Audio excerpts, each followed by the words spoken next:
What's going on, guys? Welcome to the Podcast Domination Show.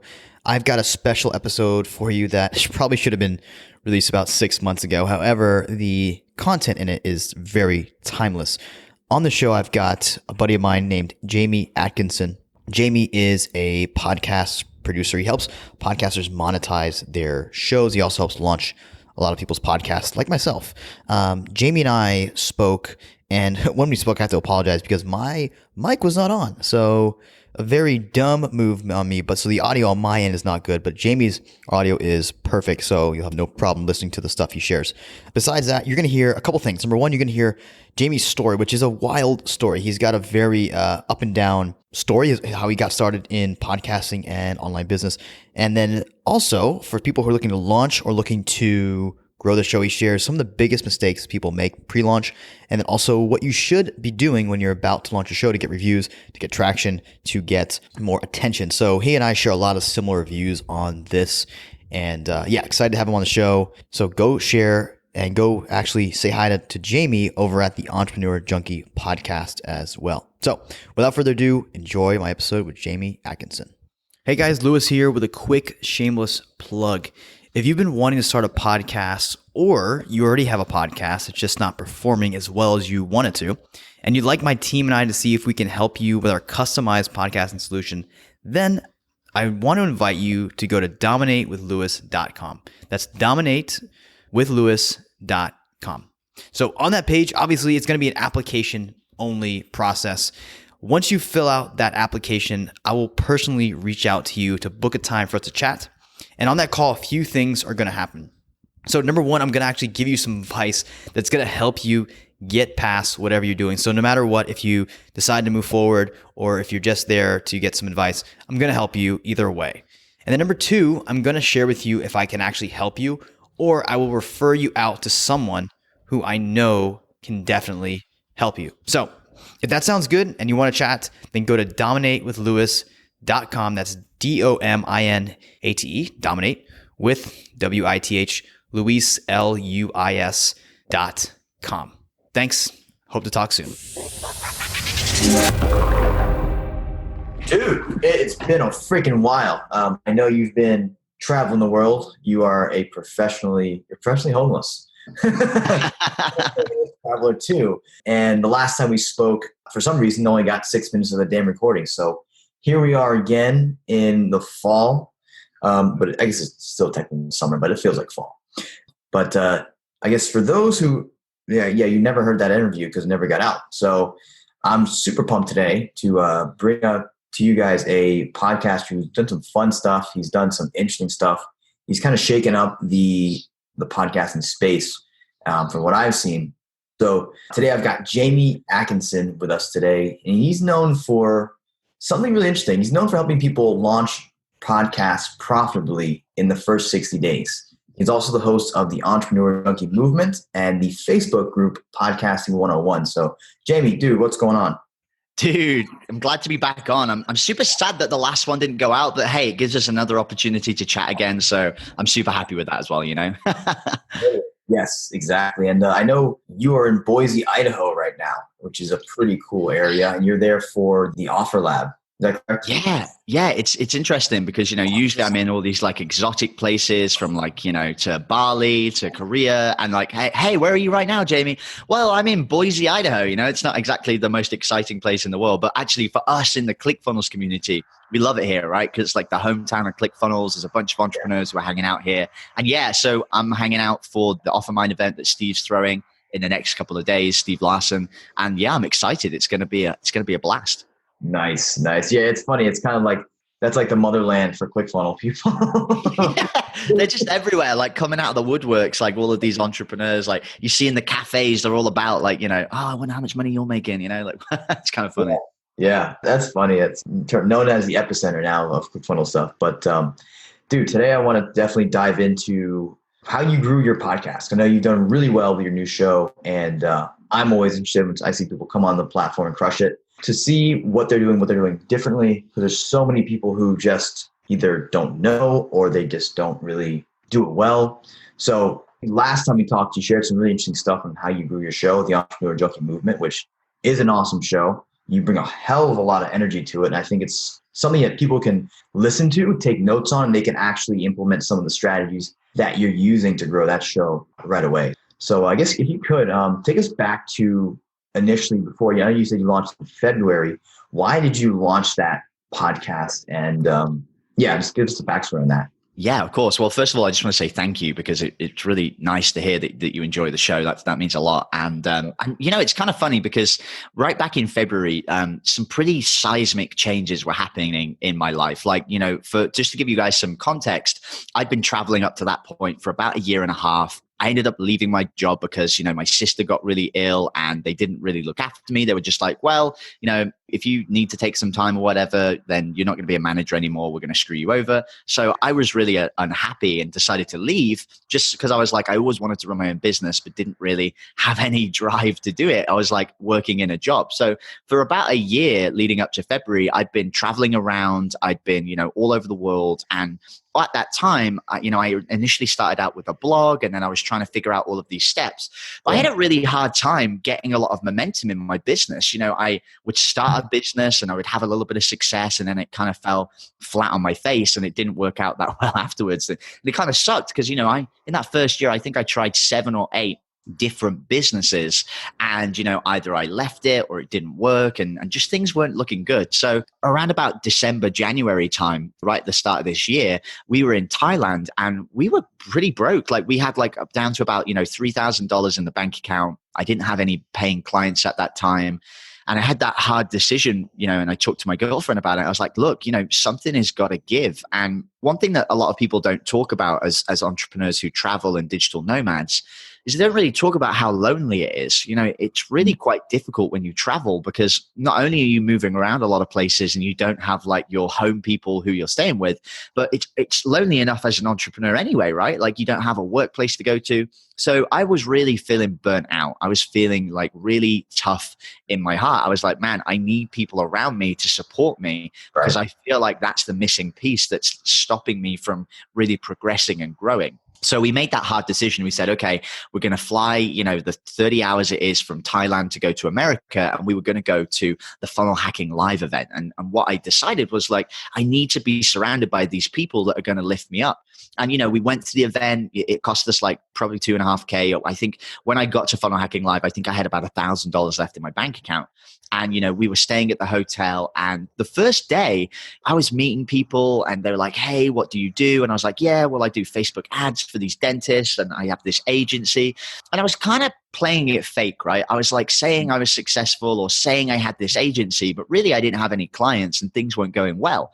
And then one of the very first speeches on that day was by a guy called Nicholas Biley, and he gave a speech about your mess being your message. He talked about the fact that when things go wrong in your life, you need to wear that like a flag of honor and tell people the real truth about where you are. Because what you don't realize is when you're vulnerable and when you share all the crap that happens to you, people really resonate with that. They really love that. So, I walked out after listening to that speech and just straight away I started speaking to people being like, hey, I'm Jamie. My business is in the toilet. I've got no idea what I'm going to do. I just don't really have any idea, but I know I need to be surrounded by these amazing people. And Lewis, what happened was crazy. People almost straight away started to have these really deep, profound conversations with me. I started to get these really great connections with these strangers, brand new people I didn't know.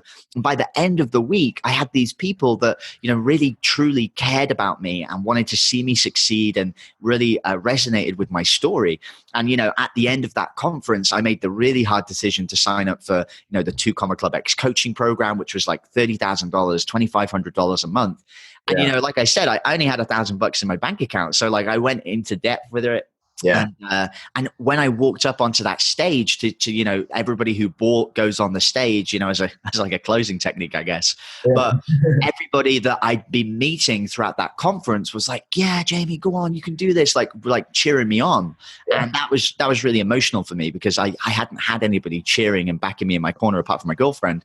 for the longest time. And that community and connection was powerful. So the reason I tell that story was that as I came out of that event, I made the decision that, okay, I'm going to start telling my real truth. I'm going to go and document. I'm going to create a podcast, and I'm going to tell people the real truth of where I am. I'm going to document it. I'm going to tell people if I'm winning, if I'm failing, what I'm struggling with. And that was the premise of the Entrepreneur Junkie movement. I wanted to help people just see what it's really like. I wanted to say, hey, look, it's not all sunshine, rainbows, and giggle farts. Like sometimes shit goes wrong, and you need to know, because as entrepreneurs, we fail all the time, left, right, and center. But people don't openly always talk about that. They don't want to talk about the failures. So I really wanted to paint a path for people. And that was kind of how it all started. It was just that desire to really put it out there in the world and to be my authentic self, Very cool. Yeah. I think that's one of the things I love about that is you really took a stand when you didn't even have any money. It's funny how I've done the same thing, and it's the scariest thing ever.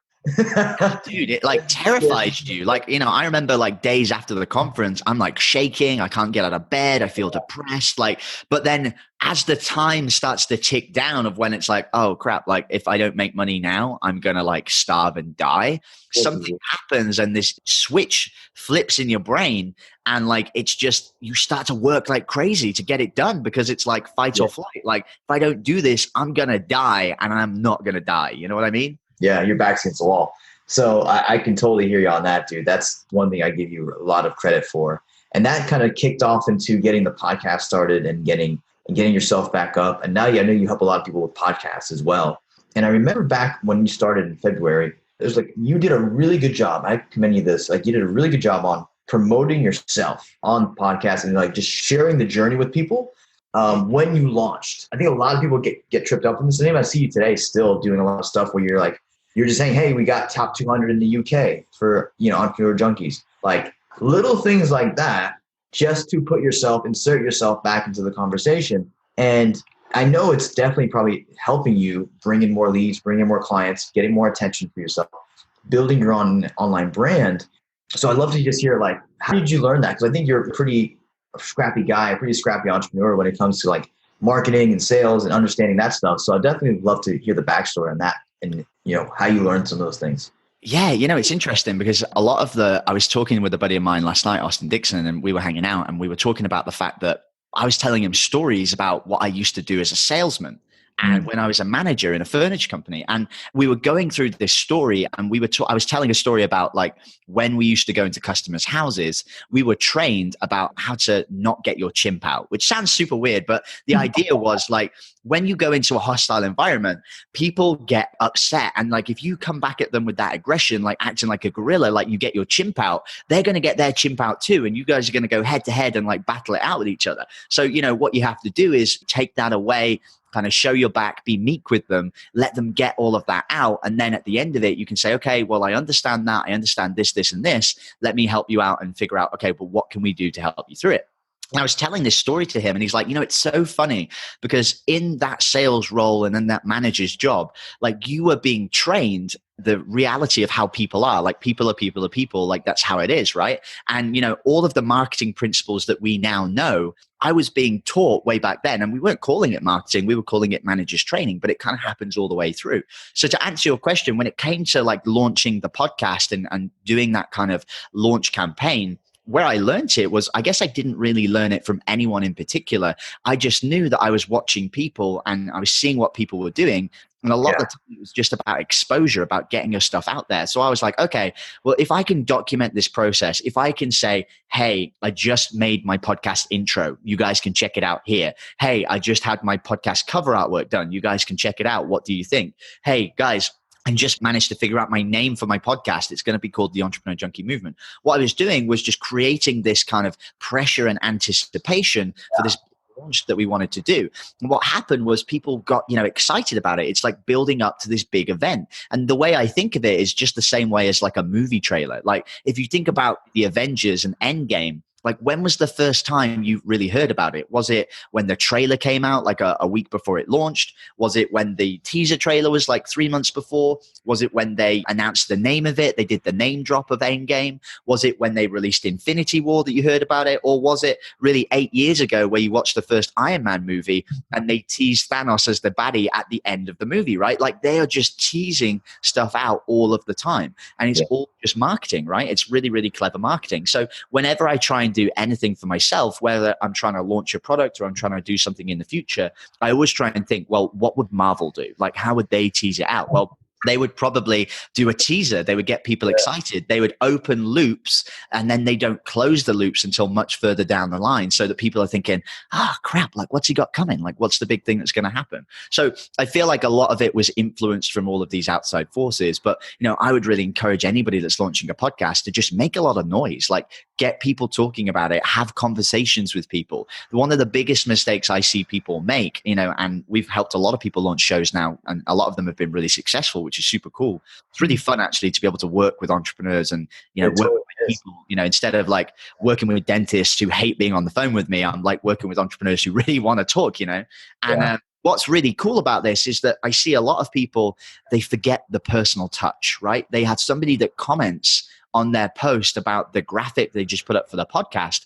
Well, you should go and have a conversation with them. Send them a message, talk to them. Hey man, what's up? I really appreciate you commenting on my post. What do you do? Like, build up that relationship. And guess what? When it comes around to you launching the podcast and you need the reviews and you need people to promote it, that guy you had a conversation with and you built up that little personal relationship, you can call in that favor. You can say, hey man, remember when we were talking about the podcast? Well, it's actually launching next week. I would be really honored if you would do me a favor and go in and leave me a review. It's like using those kind of calling cards. And what's really cool about posting a lot about your content is that you can find out the people who really care, the people who are interested. The people that are commenting on those posts are the people that you should be trying to get an influence to come and help you out with the launch of the show as well. I love it. Yeah, making a lot of noise. And it's funny, I had this conversation with my operations manager this morning where I was telling her, because she's my sister, but I coach her because I want her to take over a lot of my roles so I can do more of the marketing and sales.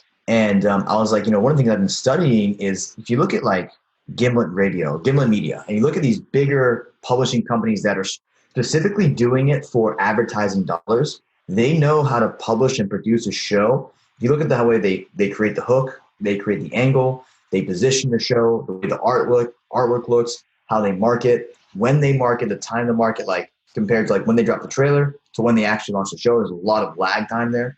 It's for a reason. So I'm doing more and more studying. And I think what you said about like, what Marvel do, that's huge because those people are professional. Like they know what the hell they're doing. Yeah. It's billions of dollars they're spending, right, to figure this stuff out. Yeah, exactly. So modeling traditional TV, like series and trailers, how they market, how they produce, how they edit. I think that's super, super important. I don't think we do enough of that. So I think I'm glad you brought that up. Now it's fast forwarded now. It's getting into, later in 2019 now in the third quarter. So the show's been out for about 7 months and you are continually pouring energy into this thing and continuing to grow it. What have you really learned in this? I know you work with podcasts as well. What have been some of the biggest lessons, I guess? What's really interesting is that we've really not had as much success with our podcast than sometimes what some of our students have had. And, one of the really big things that I guess I've kind of learned is that it's okay to not be in the limelight. I think a lot of the time I always thought that if I was going to be a podcast expert, I had to be the person that had proved that I had been this amazing person that had done all of these different things. And like, I had to have the very best podcast out there if I wanted to be able to teach other people how to launch their shows. And the truth is, that's not always the case. I mean, you look at some of the best coaches in the world and, some of the best basketball coaches have never like even played basketball professionally. And some of the best players don't always make the best coaches. And I remembered when I used to be in my old job, that was something that was taught to me very early on. They said, Jamie, the truth is that sometimes the best salesmen don't make the best managers and the best managers don't make the best salesmen. And it's really interesting. And actually for a long time, I felt like I had to be the person that was on the bleeding edge, doing as good as possible. But what I've learned is that actually I can just be the test dummy. Like I can try a bunch of different things. I can test out hooks. I can test out different types of episodes, different lengths, different posting times. And what I'm doing is really I'm making all the mistakes so that my students don't have to. And that's been one of my big realizations, is that as the leader of this movement, I can actually just go and experiment and try all these different things. And don't get me wrong, we've had a ton of success. We figured out how to do stuff. We figured out how to grow our audience and do all of these different steps. But really, I'm not so worried about that having this ginormous and amazing reach. Really, what I'm interested in is finding out what works so that then I can help other people avoid those pitfalls and figure out what's going to give them the biggest success. And what's kind of cool is that I really now what I'm the most proud of is the people that have come through my programs or have been, coached by me, who they're having a ton of success, and I would much rather shine a light on all of those other people and give them as much exposure as possible, because I'm proud of them. Like they've killed it and they're making real big moves in their podcasts. And I think, in the long game, they're going to have these amazing shows, but more importantly, they're going to develop a part of themselves which wouldn't have necessarily been developed before then. So I think that's super, super important, and I've really been kind of enjoying it a lot in terms of that out. Oh, totally. Yeah. When I started this show, I intentionally said it's going to be my testing ground for that reason. But before that, it came to me, I was like, I got to have a big podcast. I got to have this if I want to teach people how to grow a show. It's funny because you're right. You don't have to be. You just have to be the guy who's going to give them be their trusted advisor. That's what you look to be. So it's how do you do that, and just use your show as a test dummy. I love that. I think one of the things you remind me here is like, I need to get back to doing more seasons and doing more different types of show lengths and show styles. So very, very true. So I'd be remiss if I asked you that. I didn't ask you this question. You're known as the guy to help people launch profitable podcasts in 60 days. Obviously, for different people, that length is going to change and what they're selling, what the offer is. But if you had to give a blueprint, a framework, and to give an overview, if you will, on how people can do that if they're launching a podcast. And you can pick whatever industry you think fits or one thing you guys have seen success in. Yeah, totally. I mean, I think the first thing to share with this, Lewis, is really the reasoning behind it, because I see a lot of people and, you have big players in the industry and they're kind of all saying the same thing. What they're saying is that the power in podcasting is in the long game. And I am a huge advocate of that. I totally believe that. And sometimes when people hear that we say, hey, make money from a podcast in 60 days, they think we've got it wrong. They think, oh, you're just trying to make money in the short term. You're not really thinking about the long game. And what I just want to kind of share is the kind of reason behind it. And when I see a lot of people doing podcasts right now, I see a lot of people out there who are, creating shows. They're putting a lot of work in. They're doing episode after episode after episode. And we all know the average episode, most people do 7 episodes and then quit. But you also see some people, I was speaking to a buddy the other day. He had a show called The Digital Drink. They did 80 episodes, and then because they couldn't make money from it, they ended up quitting. And that sucks, because they've already done all of the hard work. All they needed to do was keep going. So what we want to try and do, and the reason that we want to help people to be profitable from the get-go, is a couple of reasons. Well, one, if you can be profitable, you can reinvest that money to pay for someone like an agency or a coach or somebody that's going to help you in the podcast space, to make it a lot easier. Because let's be honest, if you're doing all the editing and all of everything and the promotion and all that yourself, it's a lot of work. And a lot of people are doing that, right? So first off, we want to try and help you to make money so that you can lighten the load, so that you can do the podcast for a lot longer. And then the second reason is we also want to help people realize that you can prioritize a podcast over other things. Because a lot of people I speak to, they're like, well, I want to start a podcast, but first I'm going to focus on making money in my business. And what we want to try and tell people is, look, you don't have to pick one or the other. You can create a brand, you can create that authority for yourself, and at the same time,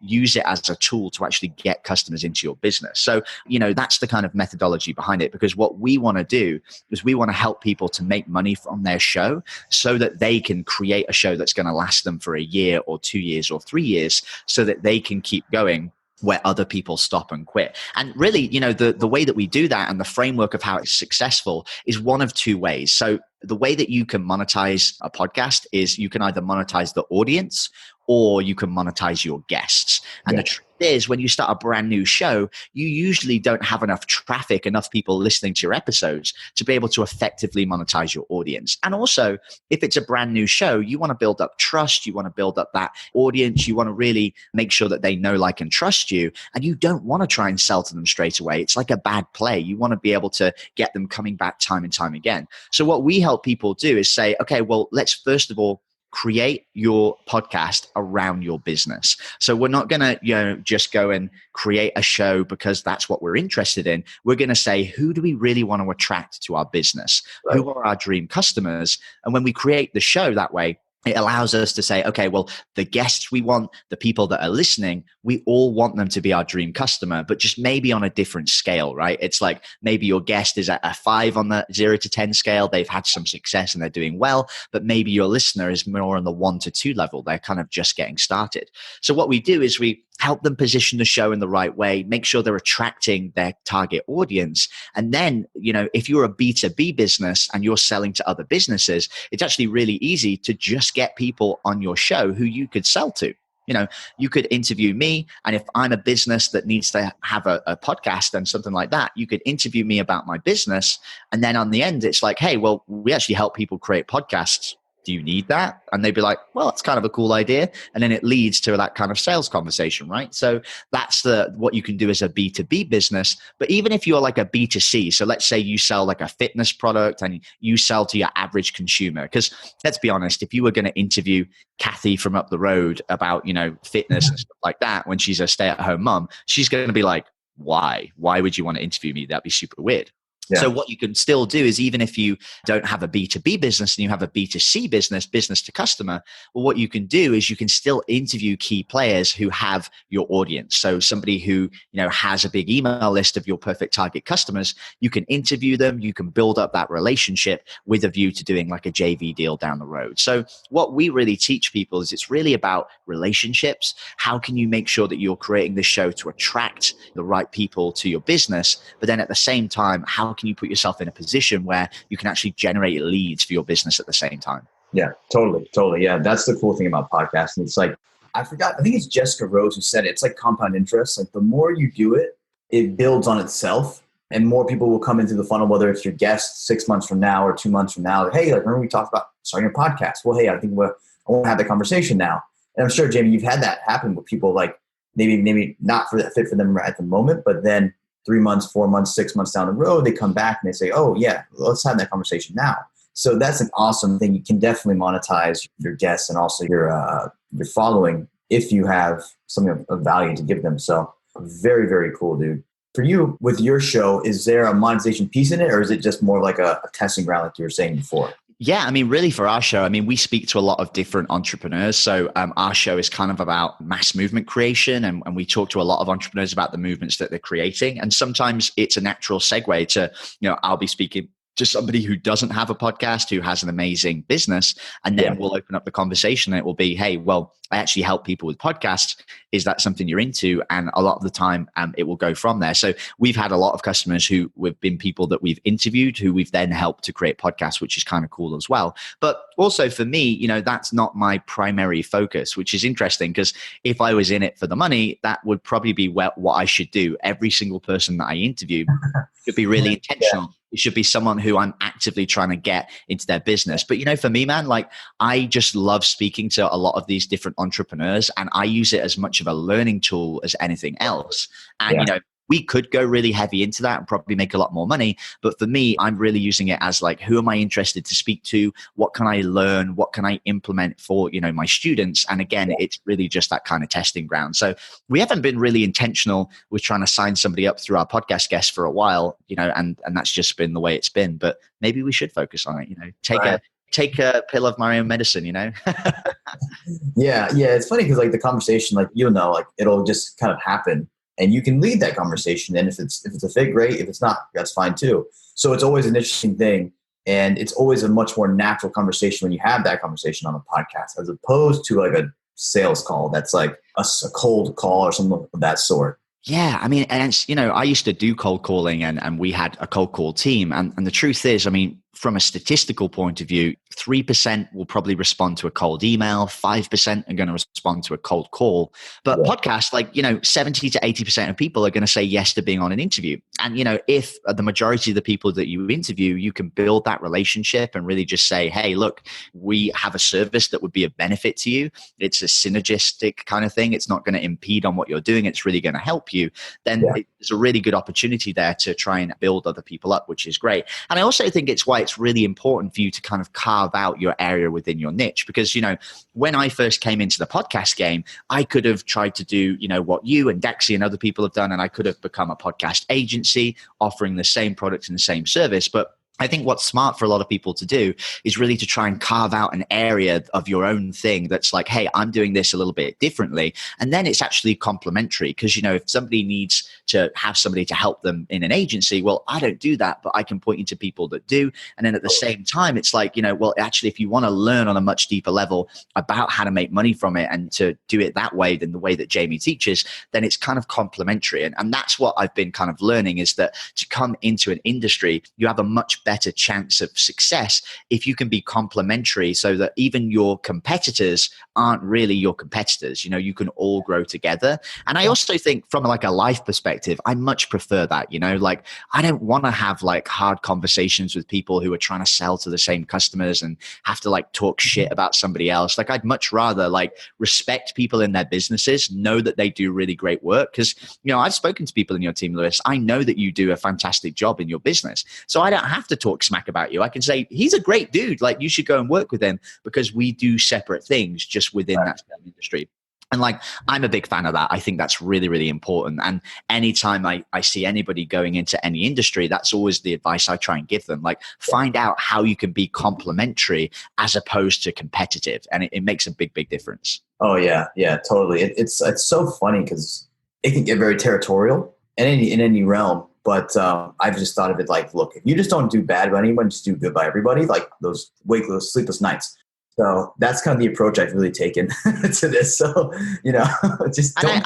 And I think that's a testament to who you are as a person, which is really powerful. And, hats off to you for that, because there are people who will come in and they don't give a crap. Like I've had people inside, the ClickFunnels community is so small, and I've had people come in talking smack about us, and it's like, well, really, that's just a reflection on you, not a reflection on me. Because the people that you say bad things to, they don't think, oh, I agree with you. What they think is, wow, you're talking like crap about that person and that's not good, So I always try and take the moral high ground if we can. And it's all about, just giving people the respect they deserve. Like we're all entrepreneurs, we're all building businesses. It's really hard. So if you can find a way that you can work in peace with people, I think that's really, really important. Oh, totally. Yeah, it makes for a much easier business life going forward. So I want to definitely position things or really twist the conversation into really some of the mistakes you see people make with podcasts. You work with a lot of people launching shows, different industries like myself. There's probably some things you've seen go wrong or some things you're like, I wouldn't do that. Maybe some mistakes you can share. But I'd love to break down like a handful of ones that you've seen that could be detrimental to someone's growth or their show's growth. Yeah, I think one of the biggest mistakes I see people make is the theme of what they talk about on their show. So, for example, I always share this as an example inside of our group. If you're a Facebook ad agency and you serve chiropractors and you go and create a show about Facebook ads, well, that might be your theme that you want to talk about. But if you think about it logically, is a chiropractor going to want to go and listen to a Facebook ads podcast? Well, maybe, but maybe not. And instead, what I try and help people to think about is, well, what would your perfect customer be actually really interested to listen to? So, in that same example, I would say, well, could you co-host with an actual chiropractor? And could you make the content of the show about how to create a really powerful chiropractic business and how to market in the business and stuff like that? Because if you talk about that topic instead, well, one, chiropractors are going to be more likely to want to come on the show as guests, which the power of association becomes very, very powerful. It also allows you to have those conversations with them where, you could potentially sell. But also the people that are listening to your show are going to be chiropractors, as opposed to people like if you run a Facebook ads podcast, you're probably going to have marketers and people like that who are going to come in, right? And it's a very, very different type of audience. So the biggest thing that I say to a lot of people is, first of all, try and make sure that the theme of what your show is about is actually going to attract the people you want to attract. Because, you know, a lot of people say, well, Jamie, if my topic is Facebook ads, you know, how do I talk about that? Well, the truth is, if your show is about chiropractors and growing their business, you can still talk about Facebook ads. You can still position yourself as the expert. And the truth is, instead of talking about the how, you can just talk about the what. And then if people want to learn more, that's when they get on the phone call with you. You know, it's just about not breaking down necessarily exactly the steps that they need, you know, because anytime you teach something like that, people just go and do it. Like anytime you teach, as opposed to just pointing out the pain points, you're never going to have an easy time necessarily selling it, because a lot of people will take that advice, they'll go and implement it, and you know, sometimes they'll come back around and say, that was really valuable, I want that help. But a lot of the time, if you can just give them everything around your product and then not necessarily talk about that product itself, it works a lot better. It's the same with, you know, in MLM space and things like that. The very best network marketers don't talk about their product. They talk about everything around the product instead. So I think that's just from a marketing perspective, I think that's one of the big mistakes a lot of people make in the podcast. And then the other big mistake I see people make is just not creating a powerful launch. It's just, you know, they start to publish, they bang it on Anchor, you know, they don't really understand about how iTunes works. They don't really understand about how to send them there. So all that happens is they send people to this branded Anchor page with like Anchor branding all over it. And like they any downloads, they don't get any momentum, they don't understand how iTunes works, and they don't really create any pressure behind it. So my biggest advice is, you can just go out there and you can just start publishing, and you can make podcasting as easy as you want to, but there is really a lot of benefit in understanding really marketing principles, right? It's about product launch, it's about creating that environment where people are getting excited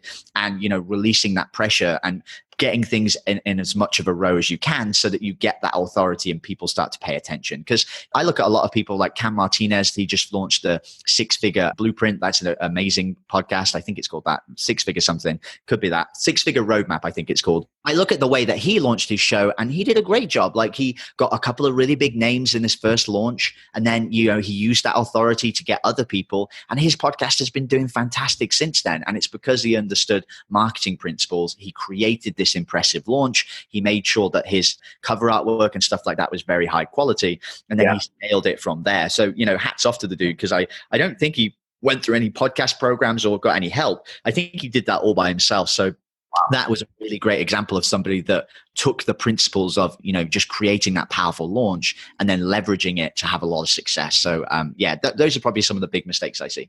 Love it. Yeah, the show concept is huge, because you'll get, like, probably like me, like, you'll get a lot of people saying, oh, I want to talk about this and this, and this is my show. I'm like, well, there's 700,000 other shows out there talking about that. So, like, we need to narrow it down here, and we need to make it a little bit different and relatable and likable.